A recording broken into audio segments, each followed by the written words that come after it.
देवी का वो अद्भुत धाम जहाँ सिद्ध, बैरागी, योगी और गृहस्थ सभी की मुरादें होती हैं पूरी। भगवती का वो अद्भुत धाम जहाँ नारायण को मिला चक्र सुदर्शन। सर्वे वै देवा देवी मुक्तस्तु काशी तुम महादेवीति शाब्रवीत हम ब्रह्मस्वरूपिणी मत्तः प्रकृति पुरुषात्मकम जगत शून्यम च शून्यम च हमानंदानंदो। माता के इस दरबार में ना कोई हिंदू है ना मुसलमान, यहाँ आने वाला है सिर्फ इंसान।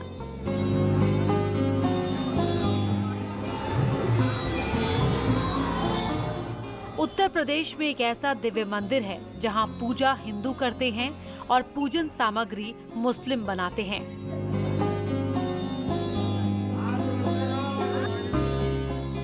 आदि शक्ति के इस मंदिर में श्रृंगार हिंदू करते हैं, चुनरी मुसलमान बनाते हैं।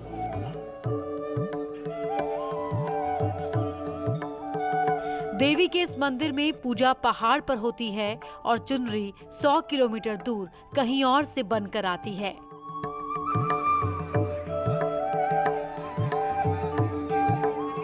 यहाँ जाने मात्र से भक्तों की हर मुराद पूरी होती है। जहाँ देवी के दर्शन को देवता भी आते हैं।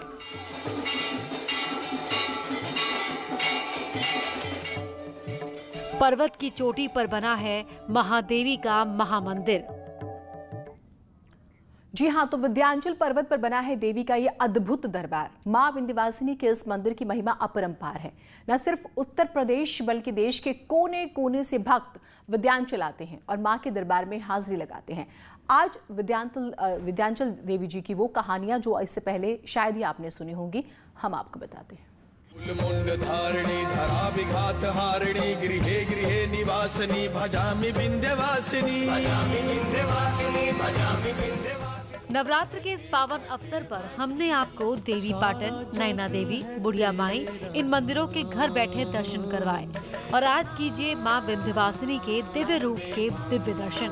तुहाई अष्टभुजी तुहाई बिंधा जल भवनिया हो मोहनिया हमारी ना तोह के सुमिरै भोला दनिया हो मोहनिया हमारी तोह के सुमिरै भोला दनिया हो मोहनिया।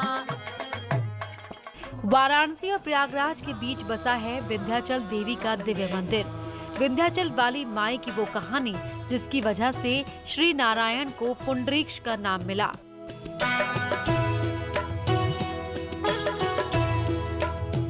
विंध्याचल पर्वत की चोटी पर बने इस मंदिर की महिमा ऐसी है कि आसमान से देखने पर हरे भरे जंगलों के बीच एक दिव्य स्थान नजर आता है।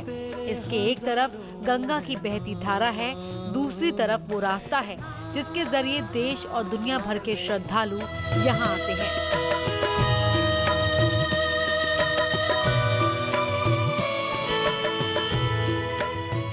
अगर आप दिल्ली या फिर देश के किसी और इलाके से या फिर विदेश से विंध्याचल जा रहे हैं, वाराणसी इंटरनेशनल एयरपोर्ट से सीधे विंध्याचल धाम जाया जा सकता है। इसके अलावा अगर आप प्रयागराज से विंध्याचल की ओर जाते हैं, ट्रेन या फिर बाय रोड विंध्याचल पहुंच सकते हैं। चल भवानी मैया मोहले मुरतिया हरे राम मोहले मुरतिया हो कि भोरा में हो कि भोरा में हो सोहे से रावा की सवरिया सोहे से रावा की सवरिया हो कि भोरा में हो भोरा में ना। विंध्याचल मंदिर आने वाले श्रद्धालु सबसे पहले भगवती गंगा के तट पर जाते हैं और वहां स्नान करने के बाद मां विंध्यवासिनी के मंदिर की ओर चल पड़ते हैं। क्षेत्रे समम क्षेत्रे नास्ति ब्रह्मांड गोलोके, पूरे गोलोक में ऐसा ऊर्जावान स्थान अन्यत्र कहीं नहीं है। इसे मणिद्वीप भी कहा जाता है क्योंकि यही वो धाम है जहां भगवती भागीरथी गंगा और विंध्य पर्वत का संगम स्थल है। यहाँ पर इन दोनों के संगम स्थल को ही मणिद्वीप कहते हैं। विंध्याचल के बारे में कहा जाता है कि पूरे ब्रह्मांड में इसके जैसा कोई पावन स्थान नहीं। पतित पावनी भगवती गंगा से उत्तर दिशा की ओर मुड़ती है। इसलिए भी श्रद्धालु मानते हैं कि उत्तरायण गंगा में स्नान कई जन्मों के पाप को धुल देता है। वही धाम है भगवती माँ विंध्यवासिनी का, जहाँ गंगा विशेष पुण्यदा है। कहते हैं गंगा या विंध्य संबंध्या दुष्षण प्रलभ्यते। यहाँ गंगा विशेष रूप से पाप का समन करती है। यहाँ कहते हैं कि नंगी आंखों से जो भक्त माता गंगा को निहार लेता है उसके 7 जन्मों के पाप को नष्ट कर देती हैं। इसीलिए जो भक्त माता के दरबार में माता के दर्शन को आते हैं सबसे पहले भागीरथी गंगा में स्नान करते हैं। विंध्यवासिनी देवी के मंदिर प्रांगण में प्रवेश करने से ठीक पहले प्रसाद और फूल माला की दुकानें लगी हैं।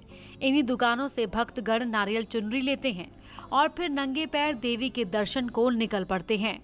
पहाड़ की ओर चल देते हैं। माता का मंदिर विंध्याचल पर्वत की चोटी पर बना है।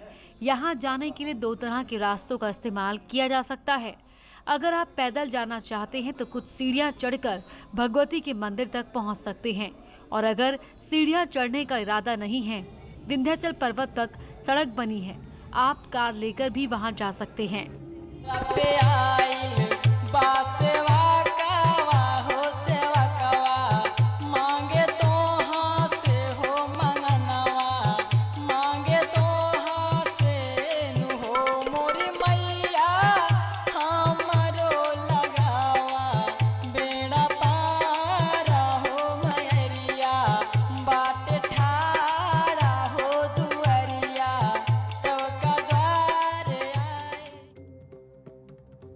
कड़ी मशक्कत के बाद श्रद्धालु जब विंध्यवासिनी के मंदिर पहुंचते हैं तो वहां लाइन में लगना पड़ता है। कभी कभी भक्तों को घंटों लाइन में लगना पड़ता है और तब कहीं जाकर देवी के दर्शन होते हैं। अब जब कोरोना के लंबे लॉकडाउन के बाद देवी का मंदिर खुला है तो यहाँ भक्तों की भारी भीड़ है। हम लोग बहुत ज़्यादा आस्था बचपन से ही आस्था है, बहुत ज़्यादा। हर दिन बिना पूजा किए खाते नहीं हम लोग, चाहे कितना भी लेट हो, बहुत ज़्यादा ये। हम माँ से प्रार्थना करते हैं कि जितने भी हमारे कोरोना टाइम पे जितने भी हमारे प्रॉब्लम हुए, हमारे भाइयों को जितने भी प्रॉब्लम हुई है, जो व्यापारिक प्रॉब्लम हुई है, शारीरिक प्रॉब्लम हुई है, मैं माँ से प्रार्थना करूँगा कि सारे नवरात्र के पावन महीने में मां विंध्यवासिनी के धाम में न सिर्फ उत्तर प्रदेश बल्कि पड़ोसी राज्यों से भी बड़ी संख्या में श्रद्धालु पहुंच रहे हैं। भगवती के दर्शन के बाद जब श्रद्धालु बाहर निकलते हैं तो उनकी खुशी का ठिकाना नहीं रहता। मेरी तो पहली बार है दर्शन और बहुत अच्छे से दर्शन रहा। इस मंदिर में एक प्यूरिटी का फीलिंग है। I feel somewhat a purity in here and in fortunately I saw very nice feeling here. बहुत अच्छा फीलिंग है यहाँ पे, और यहाँ पे लोगों के आसपास के प्रेम और भाव में देखकर मुझे अच्छा लग रहा है। और कोविड-19 के वजह से इतना देवी माँ का दर्शन हो जा रहा है तो ये बहुत बड़ी बात है लॉकडाउन में, और बहुत ही सुहाना है। और मैं गुजारिश करूँगा अपने बिहार वासियों से, उत्तर प्रदेश वासियों से, झारखंड वासियों से कि वो सभी लोग आएँ, माँ का दर्शन करें और मनोकामना सबका पूरा करें माँ, ये मेरी सबसे गुजारिश है। विंध्याचल की देवी के दर्शन के बाद भक्तों को सुखद अनुभव होता है। श्रद्धालुओं का ऐसा मानना है कि यहाँ आने मात्र से उनकी हर मुराद पूरी हो जाती है। कुछ भक्त तो हमें ऐसे भी मिले जो पिछले 40 साल से लगातार नवरात्रों में देवी विंध्यवासिनी के दर्शन को पहुँचते हैं। बिना देवी की आराधना के वो अन्न का एक दाना भी नहीं खाते। भगतन के भिरिया हरे राम, भगतन के भिरिया हो कि भोला में हो कि भोला में हो, चढ़े नारिया चुनरिया, चढ़े नारिया चुनरिया हो कि भोला में हो, भोला में ना। देवी विंध्यवासिनी की महिमा अपरंपार है। विंध्याचल की देवी के बारे में कहा जाता है कि देवी का नाम बिंदुवासिनी है। विंध्याचल के पुरोहित बिंदुवासिनी नाम की अपने तरीके से व्याख्या करते हैं। पंडितों की माने तो यहाँ बिंदु का मतलब उस बिंदु से है जिससे इस ब्रह्मांड की उत्पत्ति हुई है। विंध्यस्थाम विंध्य निलयाम विंध्य पर्वतवासिनीम योगनिम योगमायाम त्वाम चंडिकाम प्रणमाम्यहम्। जय मां विंध्यवासिनी। आप सभी को बता दूं कि माता विंध्यवासिनी आद्याशक्ति जो यहाँ की प्रधान अधिष्ठात्री है, इसे विंध्यवासिनी कहते हैं। ये भगवती मनु और शत्रुपा को सृष्टि के नवनिर्माण की सफलता का आशीर्वाद दे करके इस विंध्यधरा धाम में आई, वही यहाँ की प्रधान अधिष्ठात्री विंध्यवासिनी है। विंध्याचल देवी के दरबार में सिर्फ हाजिरी लगाने मात्र से मनुष्य दुखों से निवृत्त हो जाता है। विंध्याचल आने वाले श्रद्धालु देवी की पूजा आराधना करने के बाद अष्टभुजा देवी और काली खो के मंदिर भी जाते हैं। ये वो जगह है जिनका संबंध देवी विंध्यवासिनी से है। ऐसी मान्यता है कि विंध्यवासिनी के दर्शन का फल तभी मिलता है जब उनके साथ साथ इन दोनों स्थलों पर पूजा की जाए। तो 3 किलोमीटर की दूरी पर यहाँ पर खेचरी मुद्रा में महाकाली का वो विग्रह है जो रक्त बीज संहार करने वाली भगवती है। वो खेचरी मुद्रा में वो क्रिया की देवी है। यहाँ भगवती की पूजा तंत्र पूजा के माध्यम से भगवती को यंत्र स्वरूप यहाँ पे मदिरापान कराई जाती है। ये भगवती का वो स्थान है जहाँ ये इच्छा की देवी है प्रधान अधिष्ठात्री, वहीं ये क्रिया की देवी है भगवती। यहाँ कहती है कि ये समस्त भक्तों को ये संदेश देती है कि तू आ मेरे पास, अपने समस्त विकारों को मेरे मुख में डाल दे और यहाँ से विकार मुक्त होके जा, विकार युक्त न रहे। देवी का ये मंदिर इसीलिए भी सभी मंदिरों से अलग है क्योंकि यहाँ काली खो मंदिर में मां को शराब का भोग लगता है। जो भक्त तंत्र मंत्र की साधना करते हैं उनके लिए देवी के इस रूप की आराधना का विशेष महत्व है। मुंड धारिणी धरा विघात हारिणी गृहे गृहे निवासिनी भजामि विंध्यवासिनी दरिद्र दुख हारिणी सदा विभूति कारिणी वियोग शोक हारिणी भजामि विंध्यवासिनी। विंध्याचल धाम की पंचकोशी परिक्रमा का भी अपना महत्व है। यहाँ आने वाले श्रद्धालु अपनी आस्था के हिसाब से देवी की पंचकोशी परिक्रमा भी करते हैं। धाम में इस धाम का जहाँ तक कहा जाए, यहाँ की पंचकोशी यात्रा के विषय में भी कहा जाए तो यहाँ तारकेश्वर महादेव से लेकर के और बीरोही के वीरभद्र तक के क्षेत्र को विंध्याचल कहते हैं। यही यहाँ की पंचकोशी है। आपको बता दें ये वो स्थान है जहाँ नारायण को भगवती की कृपा से सुदर्शन चक्र की प्राप्ति हुई थी। ये स्थान वो है जहाँ नारायण को पुंडरीकाक्ष नाम मिला था। मान्यता ऐसी भी है कि विंध्याचल धाम में ही श्री हरि विष्णु को सुदर्शन चक्र की प्राप्ति हुई थी। यही विंध्याचल है जहां से भगवान विष्णु को पुंडरीक्ष नाम भी मिला था। विंध्याचल की देवी की महिमा ऐसी है कि यहाँ राक्षस ताड़कासुर की ताड़केश्वर के नाम से पूजा होती है। वो स्थान है जहाँ भगवती को अपर्णा नाम मिला। ये वो स्थान है जहाँ भगवती की कृपा से जो है तारकासुर जैसा राक्षस भी तारकेश्वर महादेव के साथ अमृतत्व को प्राप्त कर लिया, उसके नाम अमर हो जाए। तो ये स्थान अपने आप में दिव्य है, अलौकिक है। कहते हैं कि यहाँ पर आकर के जो भी साधक साधना करता है वो अल्प समय में सिद्धियों को प्राप्त कर लेता है। मां विंध्यवासिनी की महिमा और उनकी गाथाएं अनंत है। नवरात्र में भक्तगण मां विंध्यवासिनी के दर्शन मात्र को दूर दूर से देवी के मंदिर पहुंचते हैं और अपनी श्रद्धा भावना से देवी को खुश करने की कोशिश करते हैं।